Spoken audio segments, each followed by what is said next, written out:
ወደም የተባለው የኢራን ኒኩሌር አለመውደሙን የአሜሪካና እስራኤል ደህንነቶች አረጋገጡ። የትራምፕና ኔታንያሁ ያውድመነዋል መረጃ ጥያቄ ውስጥ ገብቷል።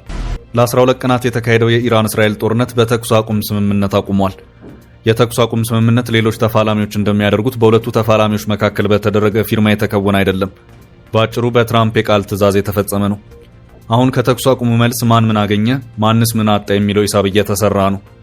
የሂሳቡ ባለቤቶች ተፋላሚዎች ኢራን፣ እስራኤልና አሜሪካ ናቸው። ከወጪ ቀሬ ጦርነቱን ሂሳብ ለመስራት በመጀመሪያ ጦርነቱ እንዴት ተጀመረ፣ ጥቃቱን የጀመረው አካል ምን አይነት ዓላማዎችን ለማሳካት ግብን በማስቀመጥ ወደ ጦርነቱ ገባ የሚሉት ጉዳዮች ወሳኞች ናቸው። ወደ ታሪኩ መጀመሪያ ሲካሄድ ጥቃቱን የጀመረችው እስራኤል ናት። ይኸው ጦርነት ሲጀመር የተቀመጠው ግብም የኢራንን ኒኩሌርና ሚሳይሎች ጥንቅቅ አድርጎ ማውደም የሚል መሆኑን በዕለቱ ኔታንያሁ ባደረጉት ንግግር ያስታወቁ መሆኑ የሚታወስ ነው። በዚሁ ግብ መሰረትም በመጀመሪያ እስራኤል የኢራን ጥቃት ለአንድ ድፍን ሳምንት ቀጠለ። ሳምንቱን ከመድፈኑ በፊት በነበሩት 2 እና 3 ቀናት እስራኤል ባላት ወታደራዊ አቅም የኢራንን የምድር ውስጥ የኒኩሌር ማዕከላት ማውደም እንደማትችል መነገር ጀመረ። ብዙዎች ግራ ተጋቡ። እንዴት የሚል ጥያቄ መነሳት ጀመረ። በእርግጥ እስራኤል የኢራንን ወታደራዊ መሰረተ ልማቶች፣ የኒኩሌር ሳይንቲስቶችና የደህንነት ባለስልጣናትን በመግደሉ በኩል ቀላል የማይባል ስኬቶችን አስመዝግባለች። ከዚህ አለፍ ሲባል ግን የጸቡ መነሻ የነበረው የኢራን ኒኩሌር ጉዳይ በስኬት ያልተደመደመ ዘመቻ መሆኑን አሁን እየወጡ ያሉ ዘገባዎች እያመለከቱ ይገኛሉ። የፖለቲካ እንቆቅልሹም ያለው እዚሁ ጋር ነው። የአሜሪካ የደህንነት አካላት ጦርነቱን በመነሻውና በመድረሻው ገምግመው የመጀመሪያ ደረጃ ሪፖርት ያሉትን ቀስ በቀስ ለሚዲያዎች እያሾለኩ ይገኛሉ። የጦርነቱ ሪፖርት ቀስ በቀስ እያፈተለከ ነው። ሚዲያዎች መረጃዎቹን እየተቀባበሏቸው ነው። ለትራምፕና ኔታንያሁ ደስ የሚል መረጃ አይደለም። የኢራን ኒኩሌር ከ12 ቀናት ርብርብ በኋላም ንክች አላለም። ፕሮግራሙ ቢዘገይ እንጂ የሚቀጥል ነው የሚለው ሪፖርት ከወደ አሜሪካ ይፋ ሆኗል።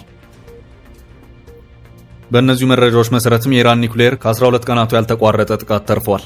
አንደኛው የኒኩሌር ማዕከላቱ መሰረተ ልማትና የተገነቡባቸው መሰረተ ቦታዎች የማይነቃነቁ በመሆናቸው ሲሆን፣ ሌላኛው ደግሞ ኢራን ዋናውን የኒኩሌር መስሪያ ዩራኒየም ንጥረ ነገር አስቀድማ ያሸሸች በመሆኑ ነው። አሜሪካም እስራኤልም ለ12 ቀናት ተረባርበው የኢራንን ኒኩሌር ተቋማት ማውደም ያለመቻላቸው ጉዳይ በእጅጉ ግርምት ያጫረው ሆኗል። ምዕራባውያኑ በግርምት እየተነጋገሩበት ይገኛሉ።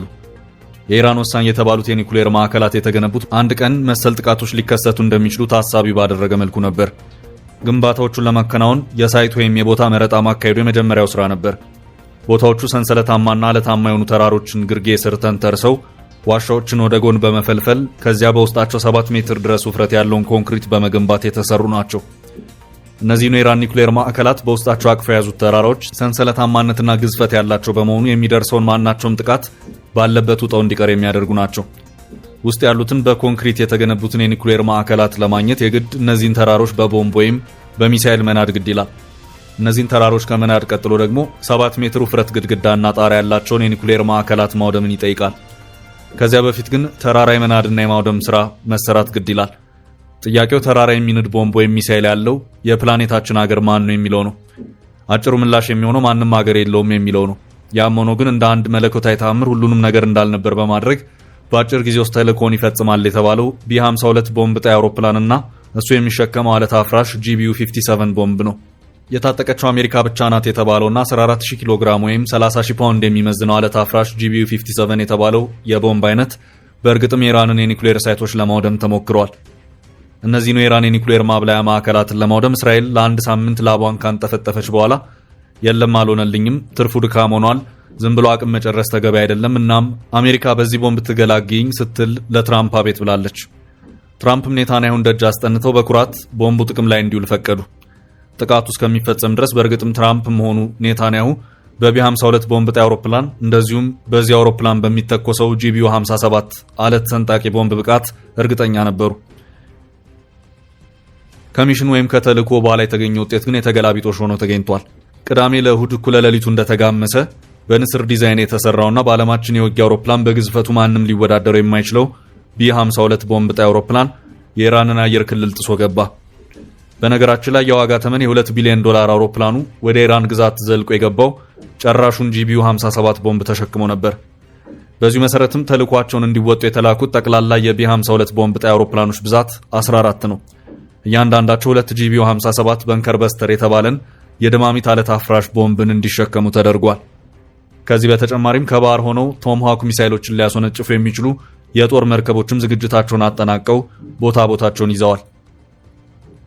የተዋጊ አውሮፕላኖች ንጉስ የሚባለው ግዙፉ ቢ52 አውሮፕላን ከአሜሪካ ግዛት ተነስቶ ወደ መካከለኛው ምስራቅ ሲያመራ አየር ላይ ነዳጅ እየተሞላለትና በበርካታ ጀቶች ታጅቦም ጭምር ነበር።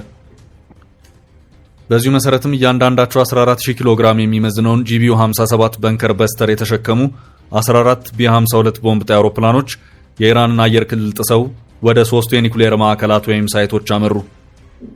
ይህ ልዩ የኢራንን ኒኩሌር ሳይቶች የማውደም ወታደራዊ ተልዕኮ ኦፕሬሽን ሚድናይት ሃመር የሚል ስያሜ የተሰጠው ዘመቻ ነበር።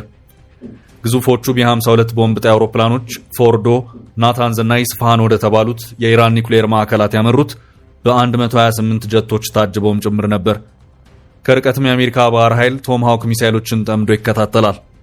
ትራምፕና የቅርብ አመራሮቻቸውም በነጩ ቤተ መንግስት ሲቹዌሽን ሩም በተባለው ክፍል ውስጥ ሆነው እያንዳንዱን እንቅስቃሴ በቀጥታ እንዲከታተሉ ተደርጓል። በታቀደው መሰረት 14ቱ ቢ52 ቦምብ ጣይ አውሮፕላኖች እያንዳንዳቸው የያዟቸውን 2 ቦምቦች ጥለው ወደ መጡበት ተመለሱ። ባህር ኃይሉ በበኩል ወደ እነዚሁ ሳይቶች ያነጣጠራቸውን ቶምሃውክ ሚሳይሎች እያከታተለ ተኮሰ። ተልዕኮ ተፈጸመ በሚል ሁሉም ነገር አበቃ። የመጨረሻው ኦፕሬሽን ወታደራዊ ሪፖርትም የዘመቻውን ትዕዛዝ ላስተላለፉት ፕሬዝዳንት ዶናልድ ትራምፕ ደረሰ። ፕሬዝዳንት ትራምፕ ሪፖርታቸውን ተቀብለው በኩራት ፈነደቁ። ለኔታንያሁም ደስታውን አበሰሩ። ኔታንያሁ ከቴል አቪቭ፣ ትራምፕ ከዋሽንግተን ለመግለጫ ተዘጋጁ። ትራምፕ በዚሁ መግለጫቸውም ኮራ ብለው ዛሬ በወሰድነው እጅግ አስደናቂ ወታደራዊ ኦፕሬሽን የኢራንን የኒኩሌር ጣቢያዎች ጥንቅቅ አርገን አውድመናቸዋል ሲሉም ተናገሩ። ወደሙ የተባሉት የኒኩሌር ሳይቶችን ስም በመጥቀስም ነገሩን አስረግጠው ለመናገር ትራምፕ የተጠቀሙት ቋንቋ ኮምፕሊትሊ ኤንድ ቶታሊ ኦብሊትሬትድ የሚለውን አገላለጽ ነበር። ከባድ አገላለጽ ነው። በአጭሩ የትራምፕ አባባል በወሰድነው እርምጃ የኢራን ኒኩሌር ህልም ላይመለስ ጥንቅቅ አርገን ድምጥማጡን አጥፍተነዋል፣ ታሪክ በሚሆንበት ደረጃ አውድመነዋል ነው። ነገሮች ዋላ ደር እያሉ እውነታዎች መፈተሽ ሲጀምሩ ደግሞ እየወጣ ያለው ውጤት ሌላ ሆኗል። እነዚሁ በትራምፕ ጥንቅቅ ብለው ወደሙ ተብሎ የተነገሩት የኢራን የኒኩሌር ማብላያ ጣቢያዎች አንዳችን እክች አላሉ።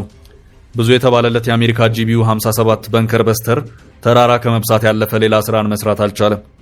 ቁልቁል ሲወረወር የኒኩሌር ማዕከሉን የተራራ ክፍል በተወሰነ ደረጃ ጠልቆ በመግባት ፍንዳታን ከመፍጠር ውጪ በጥልቀት በመግባት ከምድር በታች ያሉትን የኢራን የኒኩሌር ሳይቶች ላይ መድረስ የቻለበት ሁኔታ የለም።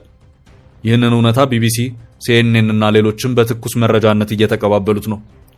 ሲኤንኤን በመረጃው አሜሪካም ሆነች እስራኤል በኢራን ኒኩሌር ጣቢያዎች ላይ ያደረጓቸው ርብርቦች የኢራንን የኒኩሌር ፕሮግራም በጥቂት ወራት ቢያዘገዩት እንጂ እንደተባለው የወደመ ነገር የለም በማለት የውስጥ ምንጮች ያደረሱኝ ያለውን መረጃ አጣቅሶ እነሆ ብለዋል። Some Israeli security officials, speaking anonymously, of course, who said that they had rather pushed the nuclear program back by a few years, but didn't exactly destroy all of its capabilities. ይህ መረጃ ይፋ የሆነው በአሜሪካ የመረጃ ደህንነት በኩል ነው።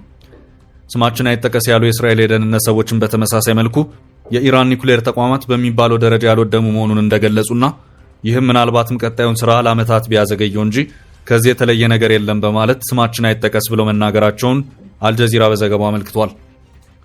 እናም ሳምንት በዘለለ የአሜሪካ ያልተቋረጠ ርብርብና የአሜሪካ ጨራሽ ነው ከተባለው ጂቢዩ 57 በንከር በስተር ጥቃት በኋላ የኢራን ኒኩሌር ማዕከላት ንክች አላሉም የሚባሉ ጉዳይ አስገራሚ ሆኗል። ጂቢዩ 57 በንከር በስተር ሲተኮስ ምን ያህል ሜትር ጥልቀት ገብቶ ጉዳት እንደሚያደርስ ሲሰራ ጀምሮ ያለው ጉዳት የማድረስ አቅም ይታወቃል።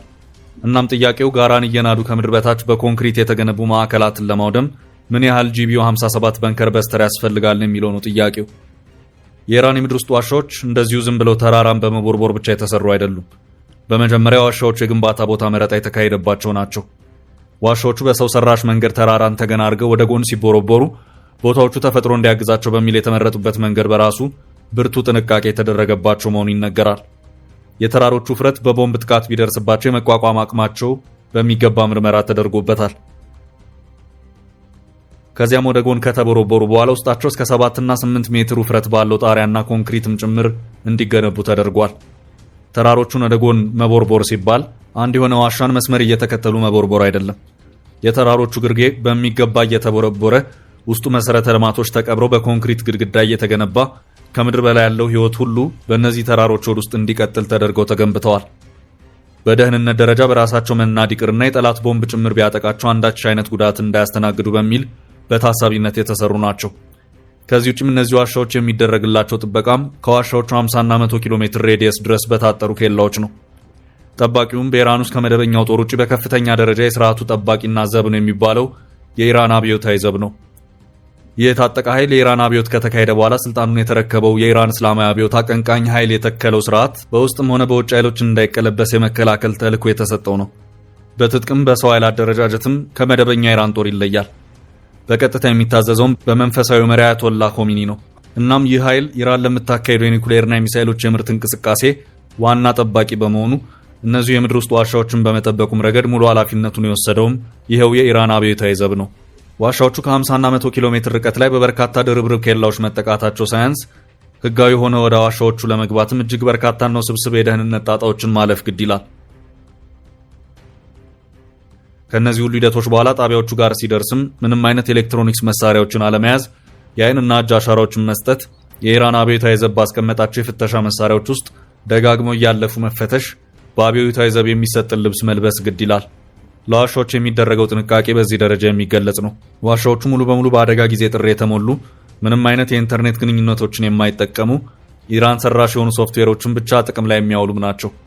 አንድ ሰው ወደ ዋሻዎቹ ከገባ በኋላ ውጭ ያለውን አየር በውስጥም እንዲያገኝ ዋሻዎቹ ሙሉ በሙሉ በአየር አመጣጣኝ ቬንቲሌተሮች የተሞሉ ናቸው። ዋሻዎቹ የሚሳይሎች ማምረቻና ማከማቻ በመሆናቸው ምናልባት አደጋ ቢከሰት በሚልም የአደጋ ጊዜ መውጫን ሳይቀር አካተው የሚያዙ ናቸው። ከውጭ በበርካታ ራዳሮችና ካሜራዎች ቁጥጥር የሚደረግባቸው፣ እንደዚሁም ከውስጥ ደግሞ ቁጥራቸውና የጥራት ደረጃቸው ከፍ ባለ የደህንነት ካሜራዎች ጭምር የሚጠበቁም ናቸው።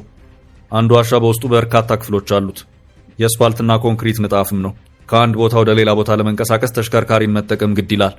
ለዚህም ነው እነዚህን ዋሻዎች ኢራን ሚሳኤል ሲቲ ወይም የሚሳኤል ከተሞች በማለት የምትጠራቸው።